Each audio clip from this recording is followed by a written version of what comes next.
¿Qué pasaría si, al abrir un viejo baúl polvoriento, encontraras el diario secreto de un oficial británico que revela los placeres prohibidos y las intrigas más íntimas del Raj?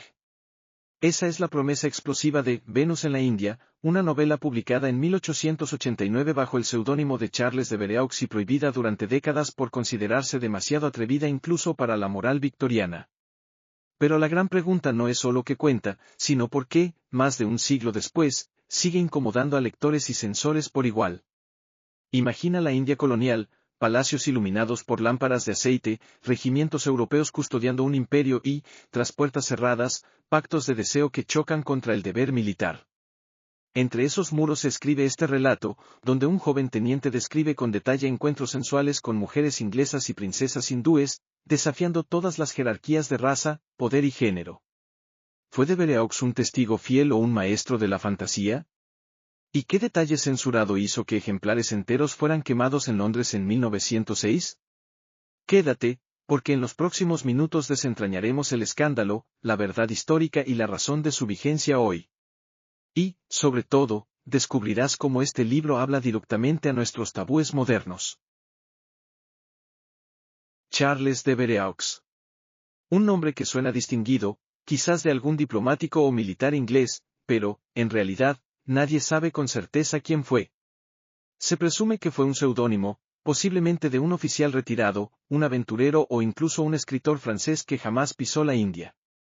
Esta duda sobre su identidad ya instala el primer misterio: ¿estamos leyendo un testimonio real o una fantasía disfrazada de memoria colonial?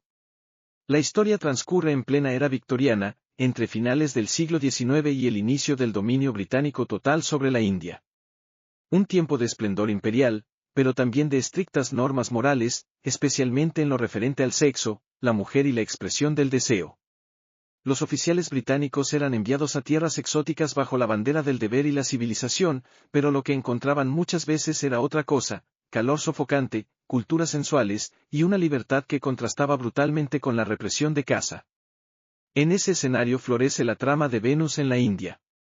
Un joven teniente llega a un regimiento cerca de Bombay, rodeado de soldados, criados, y figuras femeninas que desafían todo lo que le han enseñado sobre virtud, obediencia y control. La novela mezcla paisajes coloniales con pasiones desbordadas, creando una atmósfera donde el erotismo no es solo físico, es político. Porque, ¿acaso no es la conquista del cuerpo otra forma de colonización? ¿Y quién tiene realmente el poder en esta historia, el hombre blanco armado, o la mujer que le revela su deseo? A finales del siglo XIX, el Imperio Británico se encontraba en su apogeo. Gobernaba sobre vastas regiones del mundo, y la India era considerada su joya más preciada. Sin embargo, bajo la superficie del control militar y la administración colonial, se escondía un mundo mucho más complejo y contradictorio. La sociedad victoriana imponía un código moral rígido: el deber por encima del deseo, el control por encima del impulso. En Inglaterra, las demostraciones abiertas de afecto eran mal vistas, el erotismo se mantenía en la sombra, y la represión sexual era parte de la norma. Pero al cruzar el mar, muchos oficiales británicos se encontraban con una cultura profundamente diferente, más abierta en su simbolismo, más ambigua en sus normas sociales, y muchas veces más intensa en sus rituales y expresiones corporales. El protagonista de Venus en la India llega a este mundo con la mentalidad de un joven educado bajo valores victorianos: obediencia, disciplina y autocontrol. Pero lo que encuentra en la India lo descoloca. La sensualidad parece brotar de los climas, de las miradas, de los silencios. Y esa experiencia, más emocional que geográfica, lo empuja a cuestionar todo lo que creía saber sobre sí mismo. En este contexto histórico se sitúa la obra, en una India dividida entre el dominio extranjero y su identidad ancestral, que en una Europa que controla con una mano, pero desea en secreto con la otra.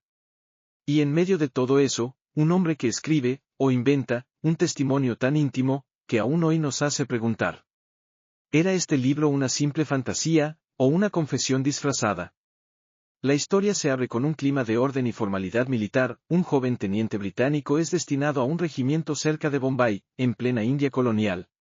El traslado es parte de su deber, una pieza más en el engranaje del Imperio Británico. Pero desde las primeras líneas del diario que escribe, queda claro que hay una segunda historia latiendo debajo de la oficial.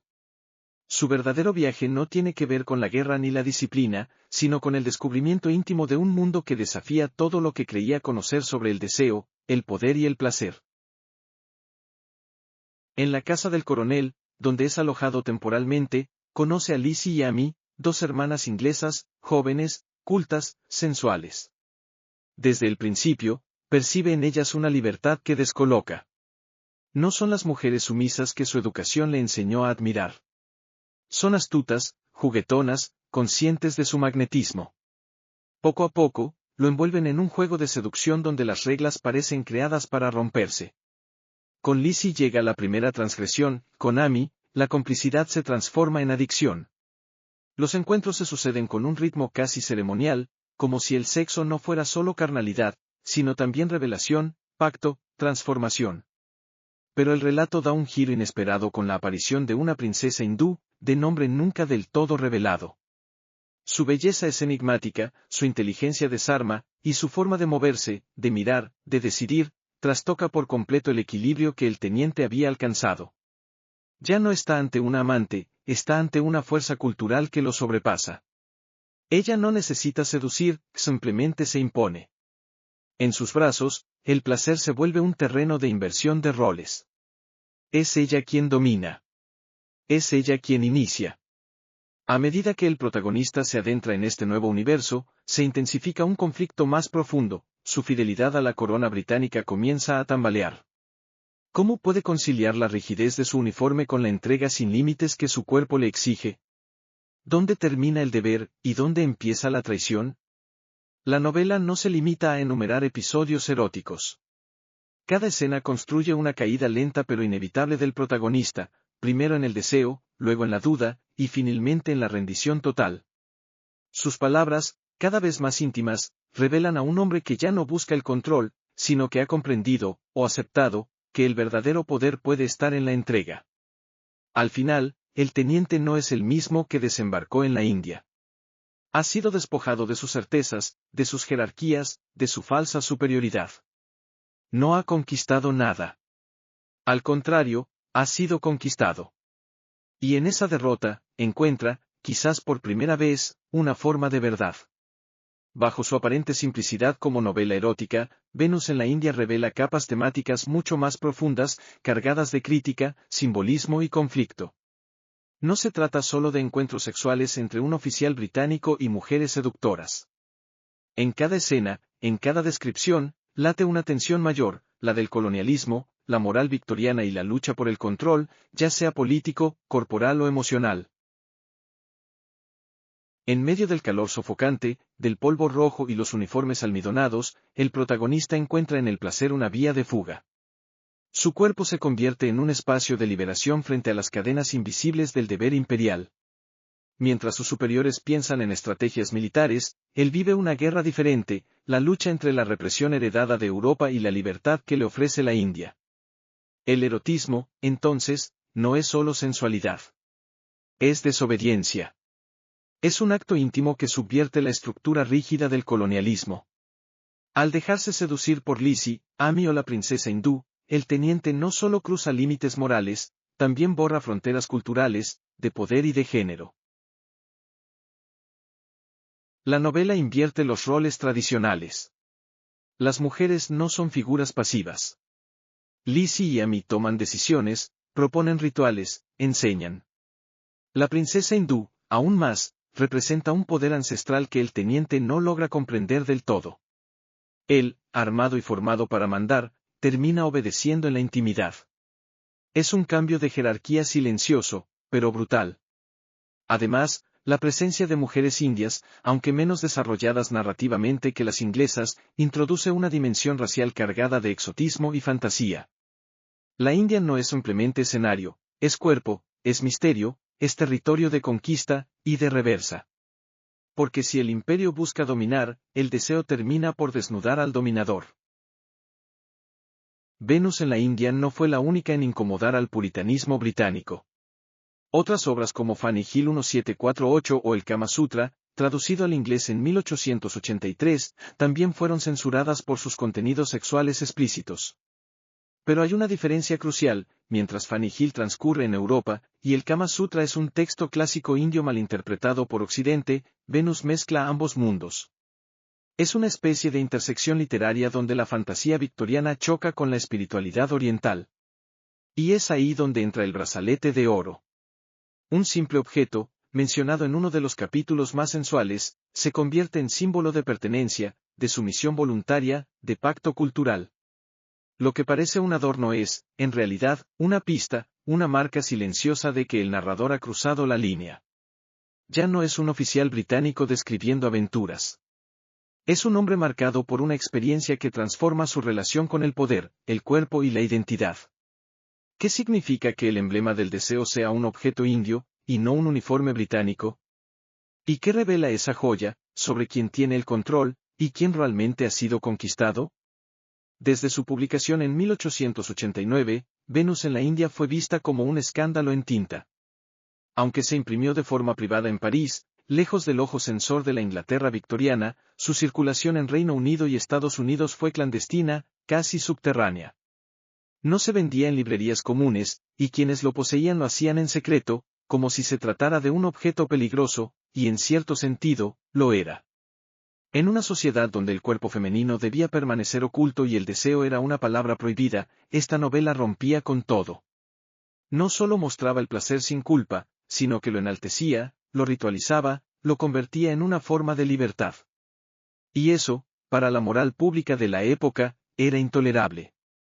En 1906, un tribunal en Londres abrió un juicio por obscenidad contra una editorial que había intentado reeditar fragmentos de la novela. Se la acusó de corromper la moral pública y de atentar contra la decencia. Los ejemplares confiscados fueron quemados públicamente.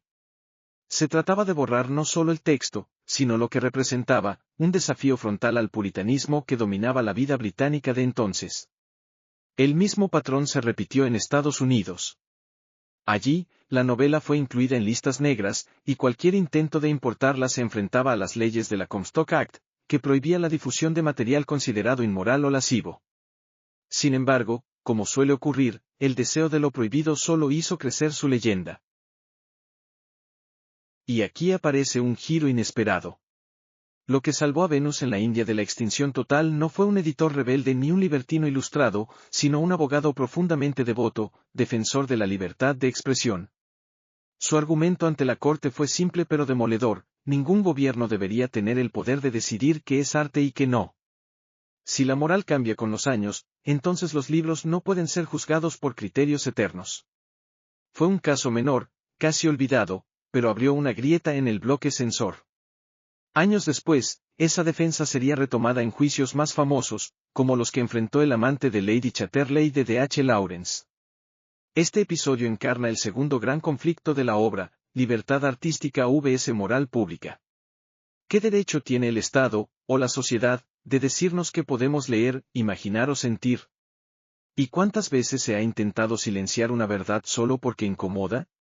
Venus en la India no sobrevivió porque fuera tolerada, sino porque fue deseada. Y en esa tensión, entre lo que se prohíbe y lo que se busca en secreto, encontró su lugar como un clásico maldito, que aún hoy nos obliga a mirar de frente nuestras propias contradicciones. Hacia el final de Venus en la India, cuando ya todo parece dicho, los cuerpos entregados, los secretos compartidos, las jerarquías deshechas, aparece una confesión inesperada. El narrador, que hasta ese momento se había mostrado seguro, casi triunfante en sus relatos, baja por fin la guardia. Y lo hace a través de una carta final. Una carta dirigida, no a una mujer, ni a un superior, sino al lector.